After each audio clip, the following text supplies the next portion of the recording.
રાજકોટમાં society regularise કરવાની માંગ સાથે વિરોધ થયો છે। વોર્ડ નંબર 15ની સૂચિત સોસાયટીને લઈને માંગ જોવા મળી રહી છે। સિવિલ હોસ્પિટલ ચોકથી જિલ્લા કલેક્ટર કચેરી સુધીની રેલી કરાઈ। વોર્ડ નંબર 15ના કોર્પોરેટરોનો હું ભિખારી છું તેવા બેનરો સાથે વિરોધ। જંગલેશ્વરમાં ગેરકાયદે મકાનો પાડવાની નોટિસ આપતા લોકોમાં ફફડાટ ફેલાયો છે અને ત્યારબાદ આ પ્રદર્શન કરવામાં આવ્યું છે, જેમાં પ્લે કાર્ડ સાથે વિરોધ થયો છે। કોર્પોરેટરો આગળ જોવા મળી રહ્યા છે, પાછળ જેટલા લોકોની માંગ છે તે તમામ લોકોના ટોળા જોવા મળી રહ્યા છે। વોર્ડ નંબર 15માં સૂચિત સોસાયટીને રેગ્યુલાઇઝ કરવાની માંગ સાથે અત્યારે સ્થાનિકોને સાથે રાખી અને કોંગ્રેસ છે તેમના દ્વારા વિરોધ પ્રદર્શન છે તે કરવામાં આવી રહ્યું છે। આપ જે પ્રકારે દ્રશ્યો જોઈ રહ્યા છો કે વોર્ડ નંબર 15માં જે સૂચિત સોસાયટીઓ આવેલી છે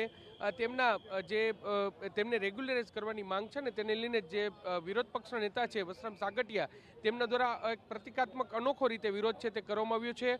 હું ભિખારી છું, ગરીબ લોકોના મકાન માટે હું સરકાર પાસે ભીખ માગું છું, આ પ્રકારના બેનર સાથે તેઓ જિલ્લા કલેક્ટરને આવેદનપત્ર આપવા માટે પહોંચી રહ્યા છે। આપણી સાથે વસરામભાઈ શું કહેશો? એક અનોખો પ્રતિકાત્મક વિરોધ છે, શું માંગ છે? રાજકોટ મહાનગરપાલિકાની હદમાં આવતા વોર્ડ નંબર 15ના પછાત વર્ગના લોકો મોટી સંખ્યામાં રહે છે અને આ લોકો જુદા જુદા નાના મોટા 10 મફતિયાપરામાં રહે છે। આ બધાનો એક માંગ છે કે સરકાર શ્રી અમારા મફતિયાપરા રેગ્યુલર કરી દે।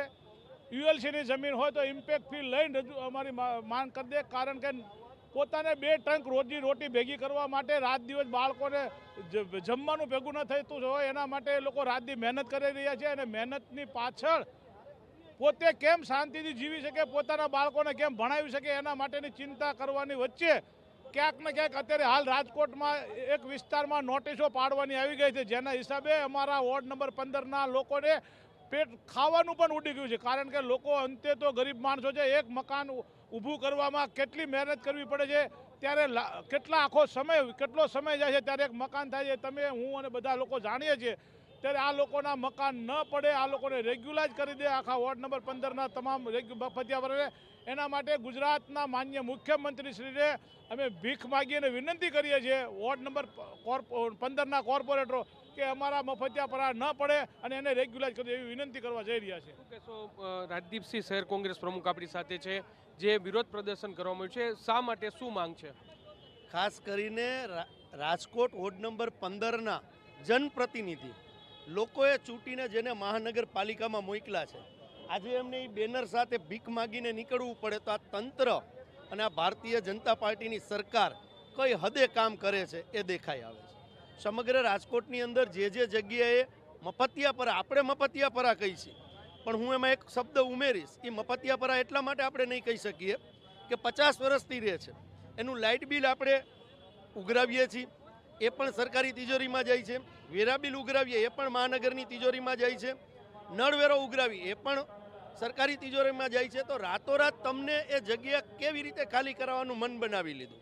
અમે બંધારણને સાથે રાખીને ચાલવાવાળા લોકો છીએ, જે સરકારના નીતિ નિયમો છે એ નીતિ નિયમોને સાથે રાખીને એ લોકોને રેગ્યુલાઇઝ કરવામાં આવે, આ અમારી મુખ્ય માંગ છે।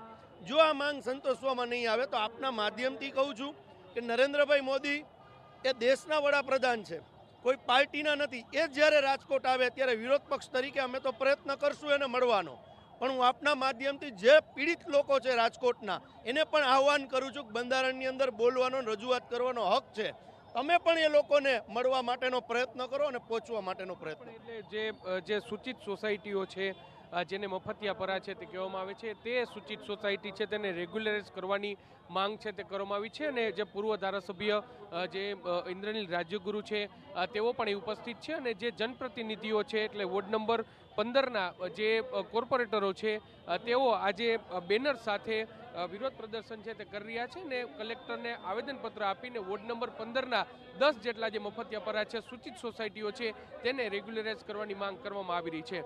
કેમેરા પર્સન ભાવેશ લશ્કરી સાથે મોહિત ભટ્ટ, TV9 રાજકોટ।